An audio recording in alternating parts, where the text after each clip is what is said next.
जिनका परम पावन चरित जल निधि समान अपार है, जिनके गुणों के कथन में गणधर न पावे पार है। बस वीतराग विज्ञान ही जिनके कथन का सार है, उन सर्वदर्शी सन्मति को वंदना शतबार है। उन सर्वदर्शी सन्मति को वंदना शतबार है।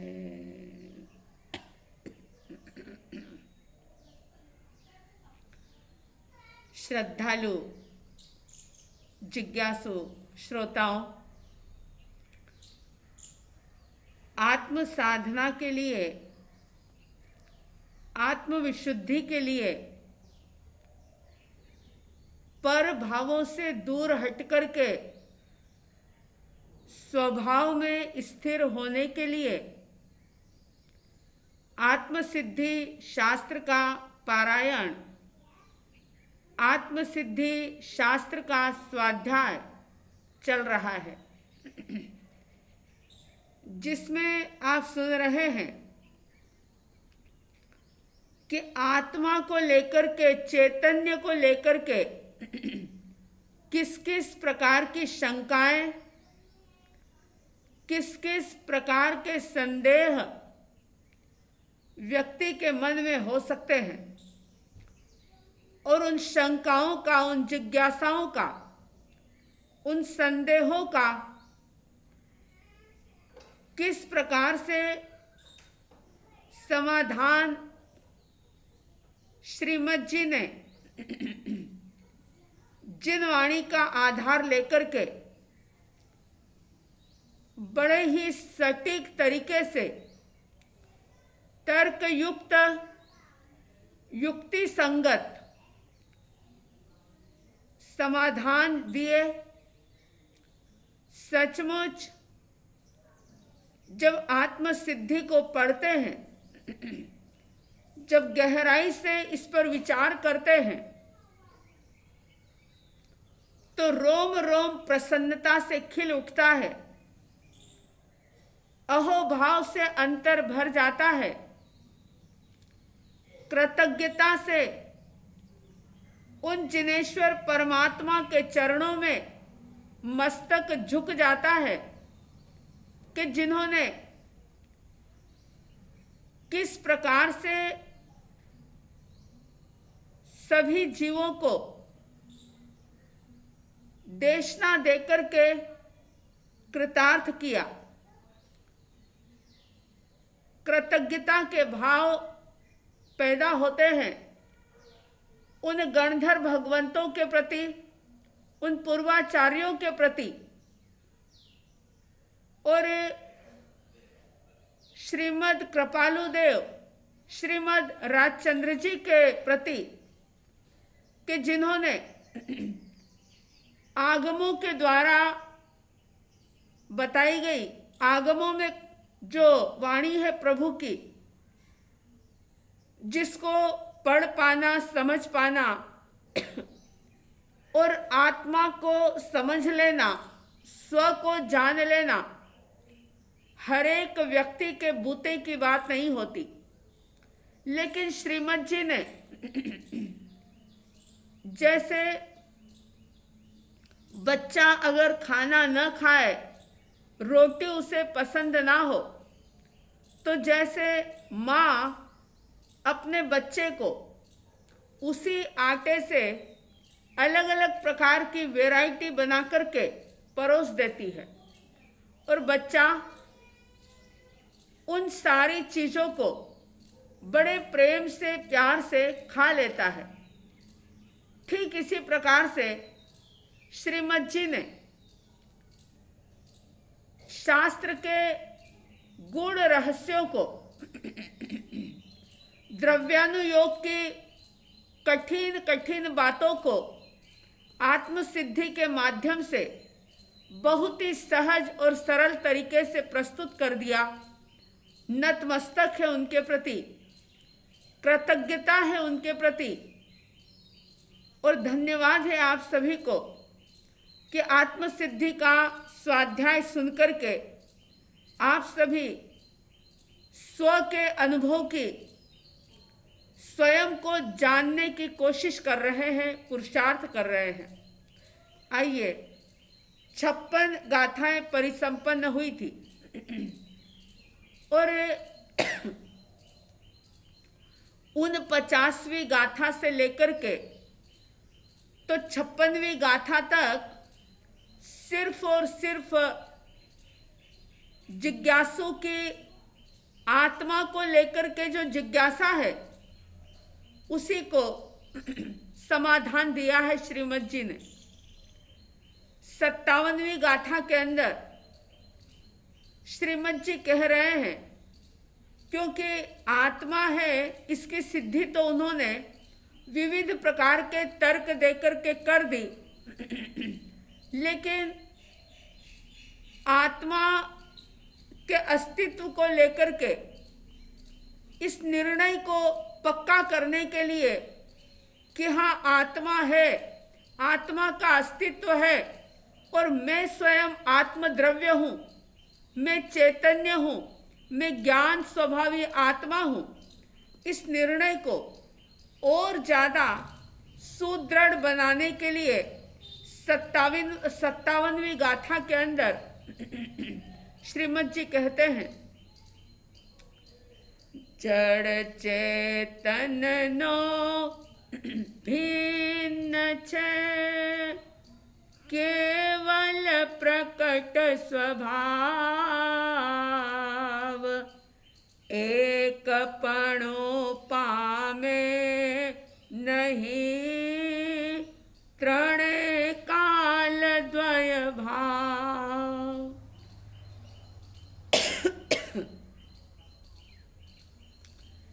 बहुत ही सटीक बात कहते हुए 57वीं गाथा में श्रीमद् जी कह रहे हैं कि तुम स्वयं देख लो, जान लो, जड़ और चेतन, जीव और अजीव, मुख्य रूप से ये दो तत्व हैं, जीव और अजीव। और विस्तार से अगर देखा जाए तो अजीव 5 प्रकार के हैं, धर्मास्तिकाय, अधर्मास्तिकाय, आकाशास्तिकाय, काल और पुद्गल। और जो छठा है यानी षट द्रव्य के अंदर जो छठा है वो है जीव, यानी जीव धर्मास्तिकाय, अधर्मास्तिकाय, आकाशास्तिकाय, काल और पुद्गल। इनमें से पुद्गल जो है वो रूपी है, जिसमें वर्ण, गंध, रस, स्पर्श ये सारे गुण पुद्गल के माने गए हैं। लेकिन धर्मास्तिकाय, अधर्मास्तिकाय, आकाशास्तिकाय और काल ये अरूपी अजीव है।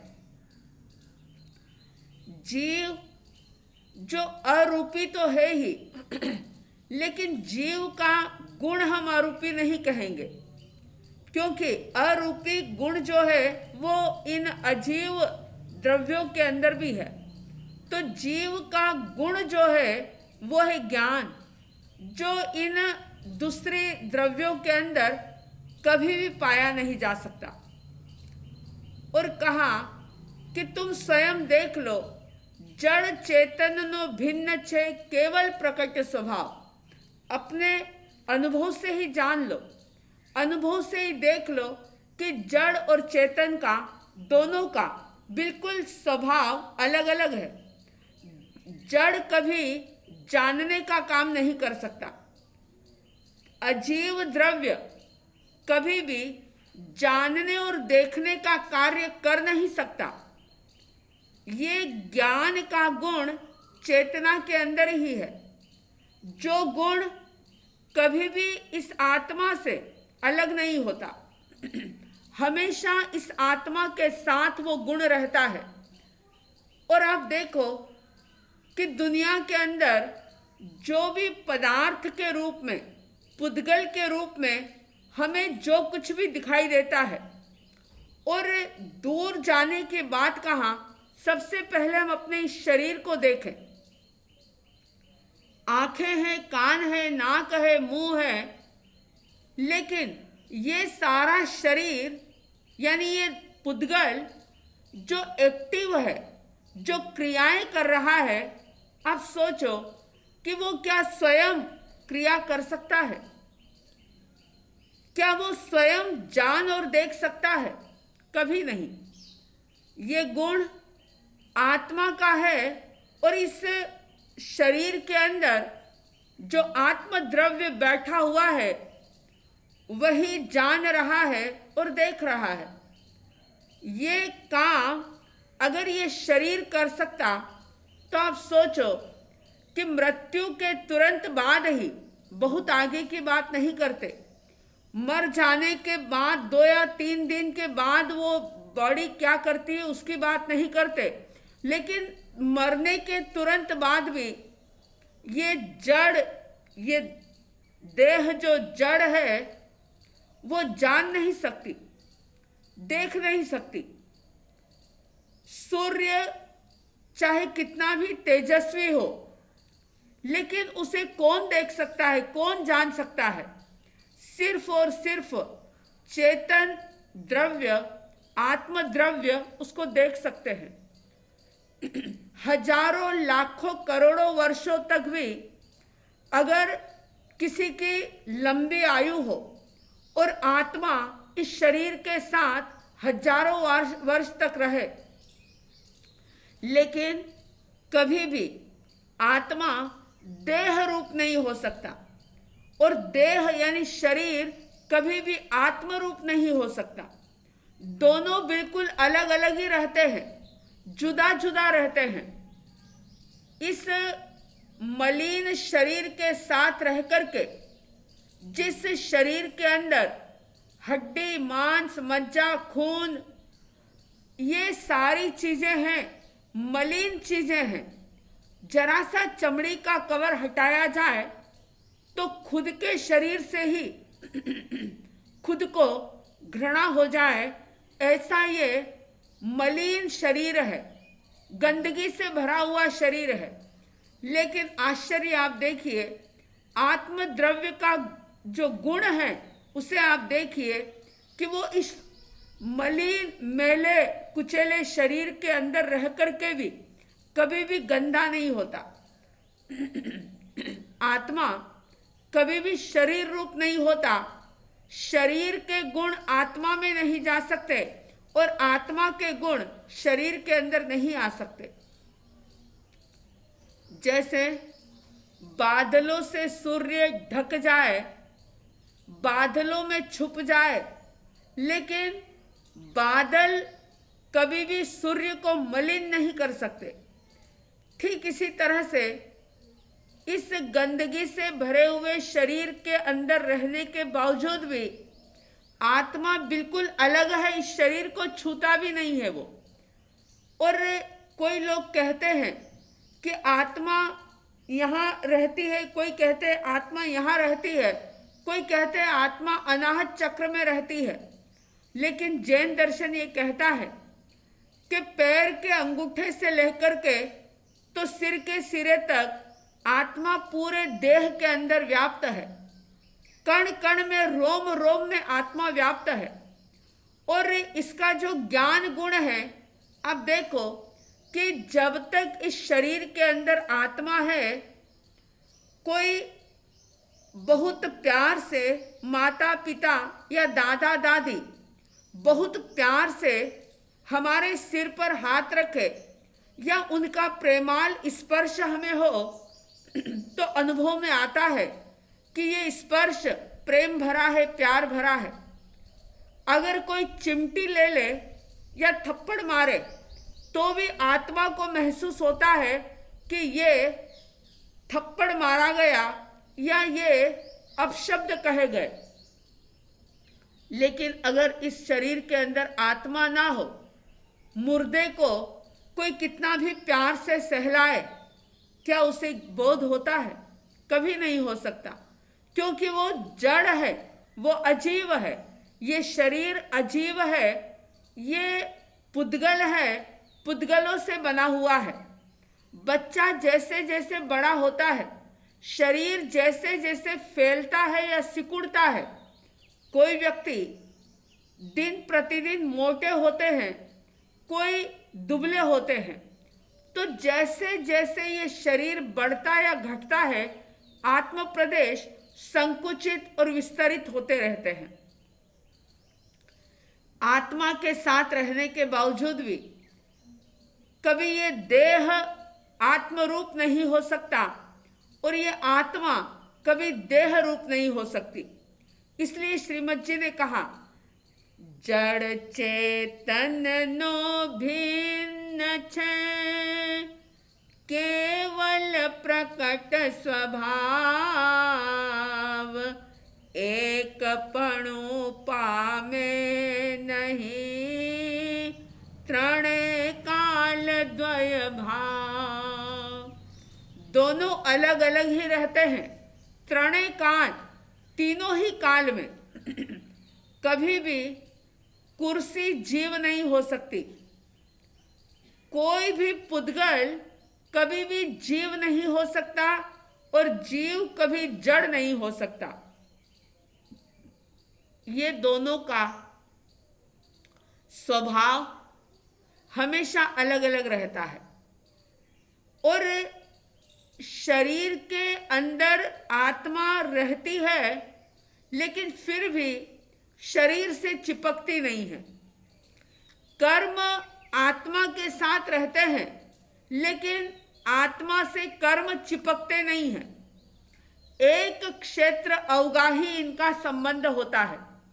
इस बात को आप यूं समझ लें कि जैसे एक कमरे के अंदर 10-20 तरह के सामान पड़े हुए हैं, सोफा है, कुर्सी है, मेज है, टेबल है, बेड है, सब कुछ है। लेकिन सभी चीजें अलग अलग है। कमरे के अंदर है, लेकिन बेड अलग है, सोफा अलग है, कुर्सी अलग है, टेबल अलग है। आपकी अगर भोजन की थाली पड़ी है तो वो अलग है, उसके अंदर पड़ा हुआ भोजन अलग है।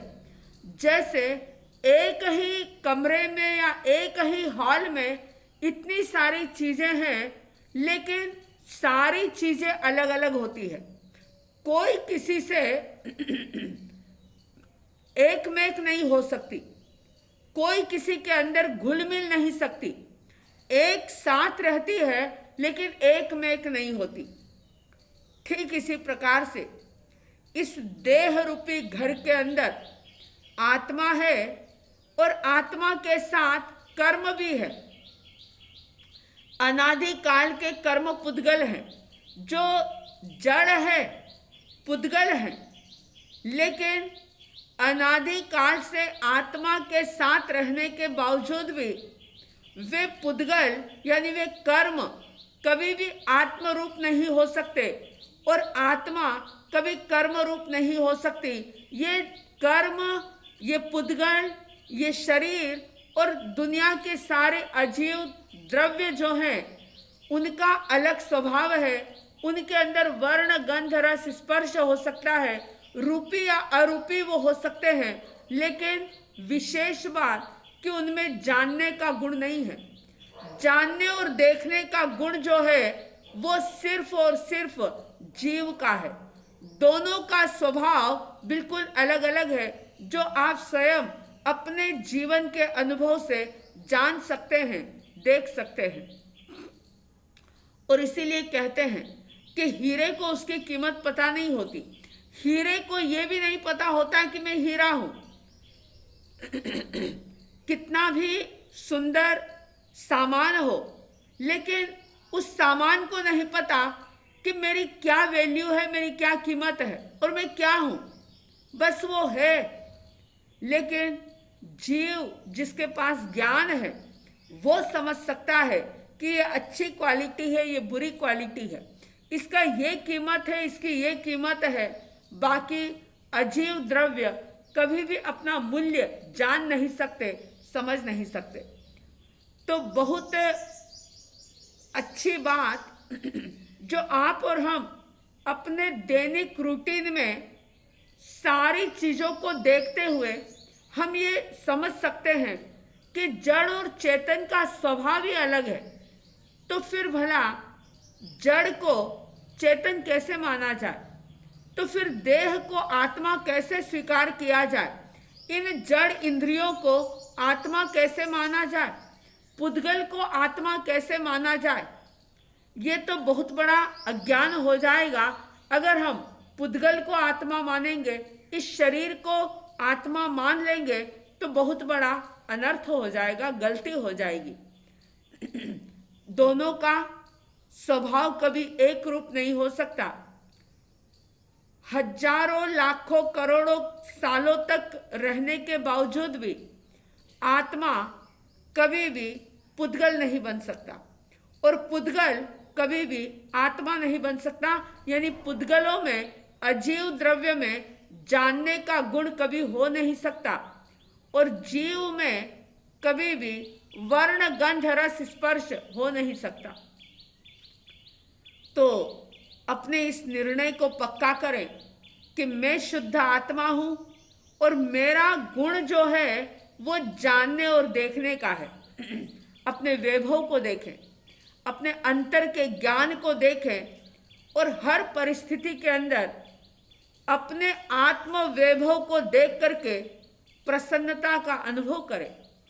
बाहर का वैभव, बाहर के संयोग हमेशा बदलेंगे, बदलते रहे हैं, लेकिन इन बाहर के संयोगों में परिवर्तन होने के बावजूद भी मैं तो हूँ, मैं नहीं जाता, मेरा कुछ घटता नहीं, मेरा कुछ बढ़ता नहीं, मैं ज्ञान गुण से संपन्न ऐसा आत्मा हूँ। इस प्रकार से अहोभाव लाइए, दृढ़ निर्णय कीजिए, पक्का निश्चय कीजिए कि मैं शुद्ध आत्मा हूँ। आप सबके भीतर में ऐसा सुदृढ़ निर्णय कि मैं शुद्ध आत्मा हूँ, मैं ज्ञान गुण वाला आत्मा हूँ, मैं ज्ञान दर्शन से युक्त आत्मा हूँ, ऐसी प्रबल भावना प्रबलतम बनती चली जाए।